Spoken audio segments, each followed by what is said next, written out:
چې دا وخت په بریکوټ مقامی قبرستان کې ولاړ یو او کوم د دې نه مخکې چې ریپورت مونږ تاسو ته د بریکوټ هسپتال د انچارج خو بیګا یو لاس چې د ملک دم نه برآمد شوی دی چې عمر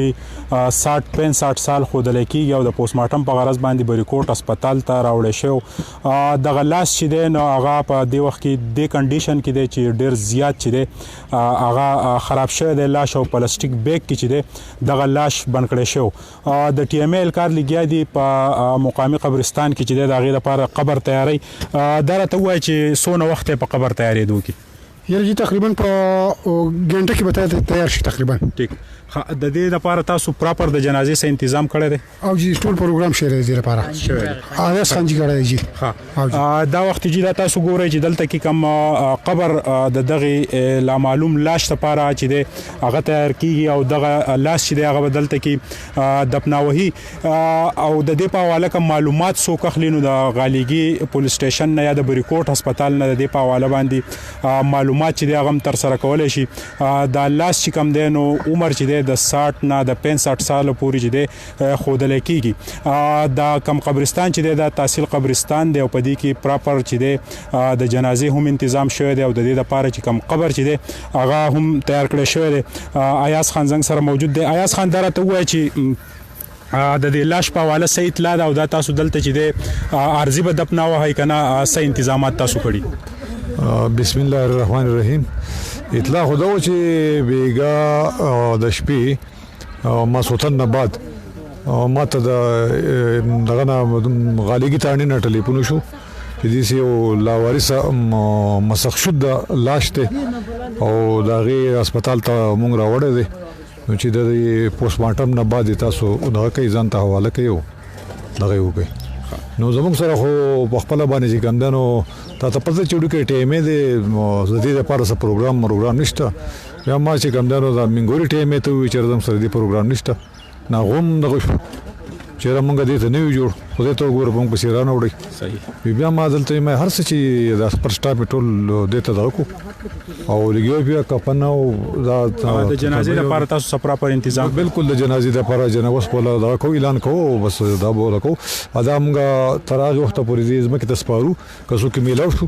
ان شاء الله تعالی بیا تاسو کوم د لاش ننداره وکړه تاسو ته سخت کاری عمر موږ ته ډاکټر صاحب 60-65 سال پورې دی یا په وجود څه کپڑے یا سوال کنه بالکل او په دې باقاعده د پلاستیک یو نغو پرنه پلاستیک هغه کې بند کړو او خپې ښکاری دي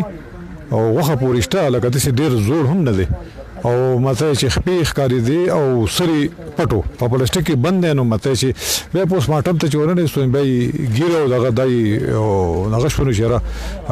لاول خو مونږ وی شره دي خپونه اندازه د شي لګي لګه سړی شي نه به چې په پوسټ مارټم کې وکړو نو حقیقت هغه سړی دی او زموږ سره صدر صاحب موجود دی د بازار ډیر لاشونه چې دی لاوارث صدر صاحب لګزن خواله برازي دلته کې چې دی د دوی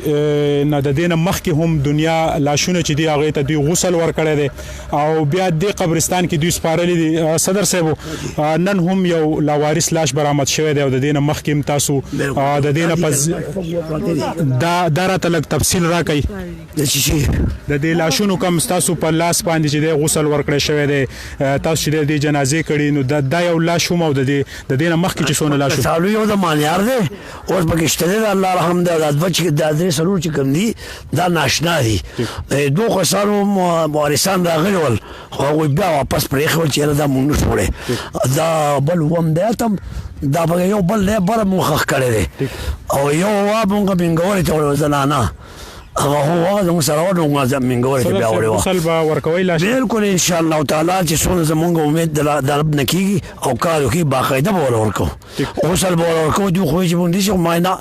دا سنت طریقه ده غسل ورکول غواړي کپن ورکول غواړي نو ایاز خان په دې کې منډه تړل زمونږ سره واله او موږ سره دا وکړه ایاز خان په کې پیسې مې راو غونډه کړې دا کړې ځان خپل او دا الله د رضا لپاره په کې ډېر مهنت وکړې دا چې دا لاش دلته تاسو چې دی الله ارزي به خو د الله ته بسپاروس بکتا به دا سپارو چې دا بستا په امانت کې کله چې د دې وارث پیدا شو هغه پورې به دا زبکه دا نه خرابوي ان شاء الله العزیز. صدر صاحب د جنازې ټایم یو څور کړي لا ټیم نو خو د قبر نه تیار چې قبر تیار شو ان شاء الله تعالی د مازیګر د مانځنه به وروسته که خیري مونږ جنازه کوو. ټیک جی زنګ سره چې کوم د ترانسپورت د ټریډ یونین سابقه صدر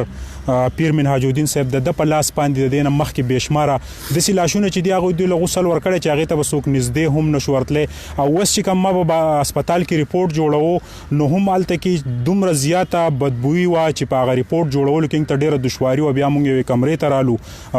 زموږ سره چې کوم د هسپتال سټاف او هغه چې کوم تصویران وستو په داغه په مدد موږ دا ریپورت وچره خو د دې صدر صاحب ته دا کوالټي الله تعالی ورکړي د چې دینه مخکې د دینه زیات خراب شوی لاشونه چې ولغه ته دی غسل ورکړي بیا د دې تحصیل په قبرستان کې چې دی سارزي دپناو کړی دی او بیا چې کله داغه ورسار غلي دی داغه ته پوره انفارمیشن هم ورکړي دا وخت تاسو د بریکوټ ټي ام نه هم د دې لاش په حواله انفارمیشن اغسته شي د غالیګي پولیس سټیشن نه هم اغسته شي او په بریکوټ هسپتال کې دا وخت لاش پروت ته دا ریپورت تاسو ته برای راس خو کده چا څوک میسنګي یا د چا څوک داسي عمر کې دا کم چې مونږ ذکر وکړو څنګه چې آیاس خانوي چې ګیره و لاش چې د هغه د 60 نه د 65 سال پورې عمر چې د هغه په پوسټ مارټم ریپورت کې چې دی ویل کېږي نو تاسو بالکل رابطه کولای شئ د غالیګي پولیس سټیشن نه د بریکوټ هسپتال نه او د ټي ام نه دا وخت ټي ام کار لګیا دی او د قبر د لپاره تنظیمات مکمل او څنګه چې صدر صاحب د مازیګر مانځنه بعد چې د هغه جنازه کیږي تر دا وخت پورې خپل کور بسویل بچاله راکې اجازه د الله پامان.